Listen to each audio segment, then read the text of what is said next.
Listo, doctor. Perfecto. Pues Gracias. muchas gracias por la invitación. Para mí un gusto venir a hablarles acerca de esta enfermedad que cumple con muchos de los criterios o de las cosas que mencionaban previamente, que a mí me gusta mucho. Desde el punto de vista académico es una enfermedad apasionante. Desde el punto de vista clínico es una enfermedad muy complicada y desde el punto de vista de los pacientes pues, es una enfermedad muy difícil, como muchas otras de las enfermedades raras. Yo voy a hablar específicamente de la amiloidosis cardíaca por transtiritina o ATTRCM. Vamos a ver qué es la amiloidosis, cómo afecta al corazón y cuáles afectan, cómo se sospecha y se diagnostica y el manejo. Entonces, en cuanto a la amiloidosis, este es un grupo de enfermedades, en realidad no es una sola, es un grupo de enfermedades muy heterogéneo. En general, son proteínas mal plegadas que se empiezan a infiltrar. Siempre son proteínas las que se alteran y hay muchas. Puede haber algunas que son de origen genético y otras que son de otras etiologías. Puede ser algunas que sea por la pura edad y algunas pues por algún otro factor. Pero en particular hay dos importantes, que es la amiloidosis por cadenas ligeras o AL y la amiloidosis por transtiretina o ATTR. Eh, Ambas pueden causar cardiopatía, que se describe como una miocardiopatía restrictiva infiltrativa, que quiere decir que afecta al corazón, que restringe la función diastólica y que se infiltra, hay algo que está infiltrando el tejido. Es una infiltración extracelular, no infiltra directamente dentro de las células. Y se puede presentar de muchas formas, puede presentar como insuficiencia cardíaca y muchas veces, como mencionaban con otros diagnósticos, se confunden muy fácil con otras patologías. Puede ser el caso de la cardiopatía hipertensiva, donde llega un paciente ya añoso que tiene insuficiencia cardíaca y antecedente de hipertensión, y puede ser muy fácil decir, pues es secundario a la hipertensión, nunca se estudia más hasta que el paciente tiene otras complicaciones y fallece. Es por eso siempre descartar todas las posibilidades diagnósticas y, como mencionaba previamente, conocer las patologías para poder verlas. Este tipo de amiloidosis no afecta solo al miocardio, afecta también el sistema de conducción, válvulas, vasos y otros órganos o sistemas que vamos a ver más adelante. Perdón. Aquí lo más característico en este tipo de cardiopatía es el tabique interventricular que está engrosado y las paredes del ventrículo que también están engrosadas, lo que causa una limitación de las cavidades ventriculares. En cuanto a la epidemiología, la historia natural de la enfermedad es bastante compleja y ha ido cambiando conforme han pasado los años, porque se sabe más acerca de la enfermedad, se puede diagnosticar ahora un poco más temprano y también afortunadamente ya se puede tratar. Aún así, lo habitual es que haya un retraso en el diagnóstico, entre 3.4 y 2.6 años. Esto depende del tipo de amiloidosis cardíaca por transteritina, porque tenemos dos, una que se llama wild type, que es no genética, y la variante que es genética, es hereditaria. En ambos casos hay un retraso en el diagnóstico y esto es siendo optimistas. Probablemente en México el tiempo de diagnóstico sea aún mayor. Y al igual que con otras patologías que causan insuficiencia cardíaca, el principal problema de estas es las hospitalizaciones y la mortalidad, donde los pacientes se la pasan yendo al hospital muchas veces en un año y además, pues cada vez aumentan la tasa de mortalidad. Entonces, para la wild type, la supervivencia es de 3.6 años una vez que se diagnostica. Y para la hereditaria es de 2.5 años. O sea, una vez que saben los pacientes que tienen esta enfermedad, sin ningún tratamiento previamente, la expectativa de vida era muy corta. Y ni qué decir de la que es por cadenas ligeras, que la expectativa de vida es de menos de 6 meses. Entonces, esta es una urgencia, ya que si, como conocemos en el sistema de salud, llegan a tardar las interconsultas, que llegan a tardar las pruebas que se realizan, probablemente cuando al paciente le digan su diagnóstico, le quede muy poco tiempo de vida y probablemente ya no haya nada que hacer cuando previamente tal vez había alguna posibilidad. Cuando las causas de muerte es muerte súbita, insuficiencia cardíaca y infarto de miocardio. Y estos pacientes, además de estas causas de mortalidad, tienen una pobre calidad de vida, ya de que se debilitan conforme otras características de la insuficiencia cardíaca, ya no pueden hacer ejercicio, ya no pueden caminar, entonces pierden capacidad funcional y esto deteriora la calidad de vida. Es por eso que hacer un diagnóstico precoz es muy importante para mejorarles el pronóstico y posiblemente para ofrecer tratamientos, que puede ser un tratamiento sintomático o puede ser un tratamiento específico. Ahora sí, en cuanto a la epidemiología, pues como mencionamos, esta es una enfermedad rara o poco frecuente que se presenta en menos de 5 habitantes por cada 10,000, pero tenemos algunas especificaciones. Para la tipo hereditaria se considera que es de 0,1 por cada 10,000. Para la tipo wild type es de 3 por cada 10,000 y en el caso de la AL es de 1 por cada 10,000. Aquí probablemente estamos subdiagnosticando esta enfermedad, porque un dato muy interesante es de que en estudios que se han hecho en cadáveres de pacientes de más de 80 años, hasta el 25% de los casos ya detectan que hay infiltrado amiloide. Entonces, seguramente lo estamos infradiagnosticando. Y además, quiere decir que muy probablemente mucha gente va a tener esta enfermedad que está asociada a la vejez conforme si este estudio se realizara a los 90 años, probablemente aumentaría la tasa. También es importante que en los casos de insuficiencia cardíaca con fracción de eyección preservada, entre un 13 y un 19% se debe a amiloidosis. De la misma forma, en estenosis aórtica, entre un 5 a un 16% de los casos. Esto es típico que los pacientes tienen estenosis aórtica. Les hacen un procedimiento que se llama TAVI. Es bastante costoso, es complicado, y después de que lo realizan, puede que no tengan la mejoría que se esperaba. ¿Y por qué era? Pues justamente porque la patología que lo estaba tratando, o lo está tratando, o causando, no está siendo tratada. Como les decía, las principales tipos de amiloidosis que afectan al corazón son la AL y TTR. 98% de los casos se van a deber a estos dos tipos de amiloidosis, aunque no hay que olvidar que hay otras, mucho menos frecuentes, pueden o no afectar al corazón, pero tienen unas características que las hacen muy distintas de AL y TTR. En particular, con amiloidosis por TTR, ¿a qué se debe? Pues primero, TTR es una proteína que sirve normalmente, su función normal es transporte del retinol y transporte de T4. Actualmente se le han descubierto muchas otras funciones, pero siguen muchas de esas en estudio. Las que están bien establecidas, bien identificadas, son estas dos. El 90% o 95% se produce en el hígado y hay algunos otros sitios donde se llega a producir. Es un tetrámero, está formado por 4 monómeros que primero se pegan en dímeros, luego forman el tetrámero. Aquí algo importante a destacar es de que se considera que intrínsecamente, o sea, una característica propia de este complejo es que es inestable y al paso del tiempo empieza a tener errores en su plegamiento. Es por eso que probablemente si nos hicieran un estudio a toda la población entre los 90 y 100 años, muchos podríamos tener ya infiltrado de esta proteína. La cosa es que es muy lento este proceso. Es por eso que en algunos pacientes se presenta antes, en algunos después, y sobre todo en los que son de etiología genética, es cuando se presenta mucho tiempo antes, que puede ser entre los 40 y 50 años. Como les mencionaba, ¿qué es lo que pasa aquí? Pues tenemos dos formas en las que sucede. Uno por el envejecimiento y uno por mutaciones genéticas, que se han descrito más de 140 actualmente, donde este tetrámero se disocia, forma dímeros, luego monómeros, y se empiezan a plegar mal, hasta que forman estas fibras de amiloide que se acaban infiltrando en los tejidos. En particular, con TTR se infiltran en el corazón y se infiltran en los nervios. Causa una patología axonal, sensitivo y motora periférica.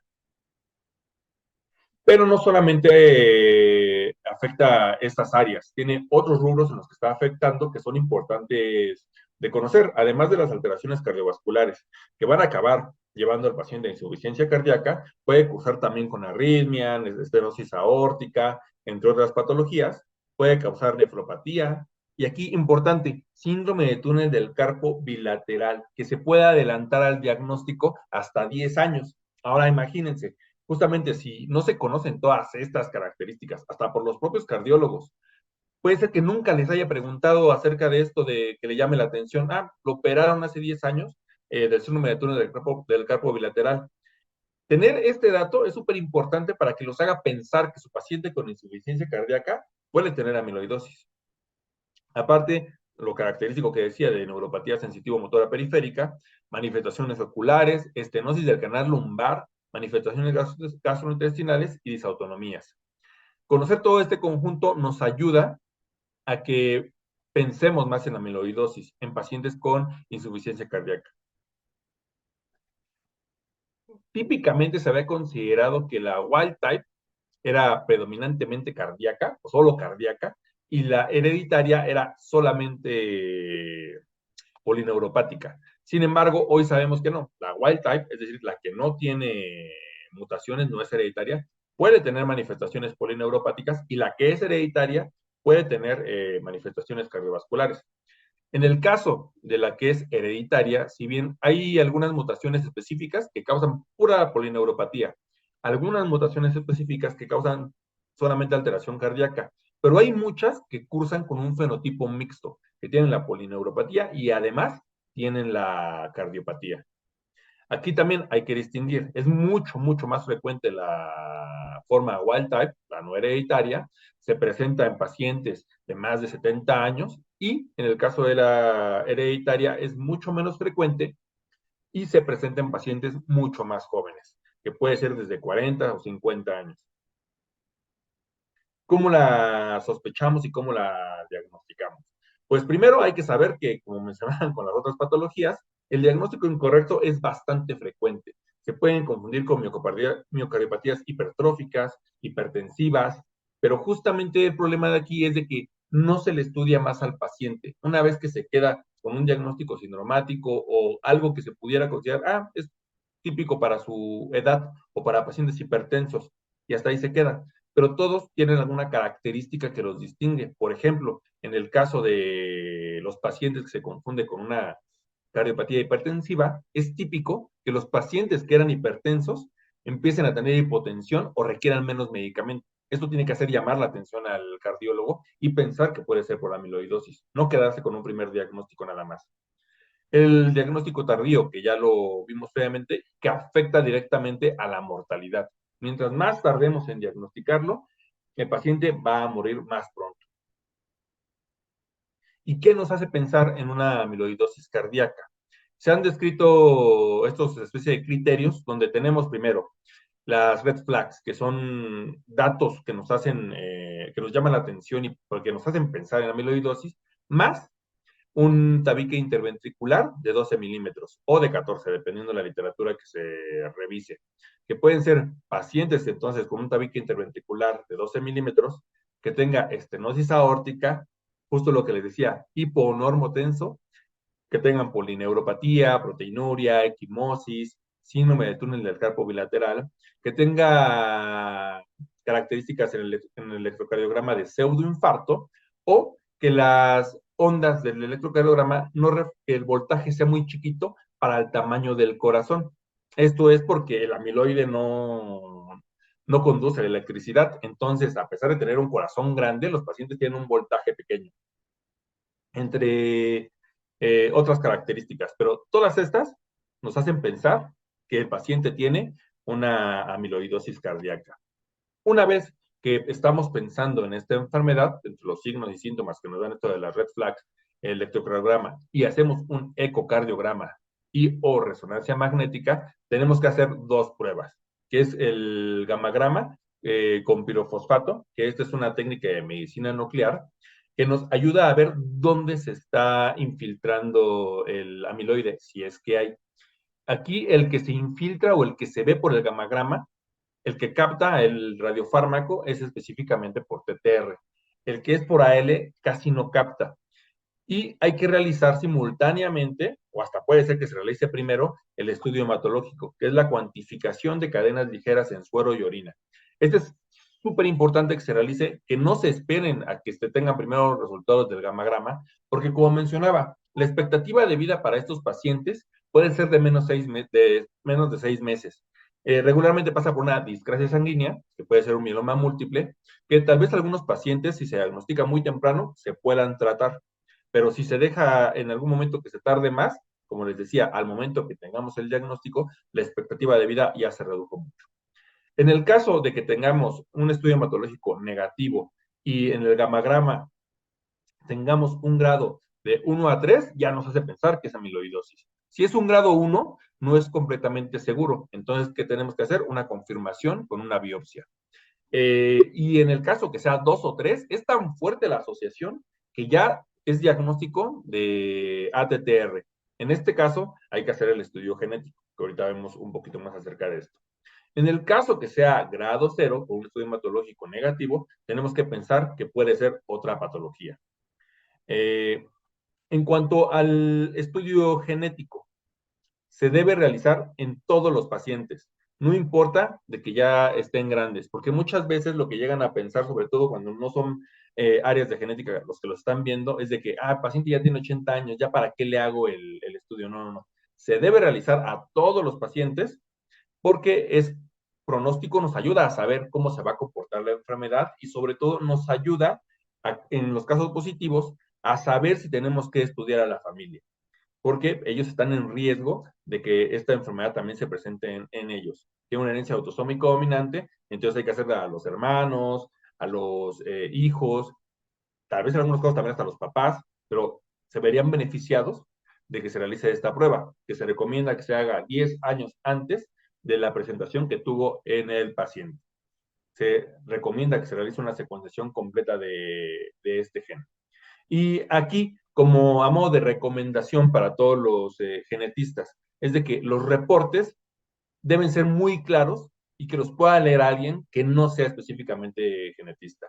Me ha tocado ver en diversos estados del país donde el estudio lo manda a pedir el cardiólogo, le llega solamente al cardiólogo, pero la interpretación es bastante complicada y no tiene un genetista cerca o no conoce ninguno al cual le pueda preguntar qué significa ese resultado. Porque ellos lo que quieren saber es si es TTR positivo o TTR negativo.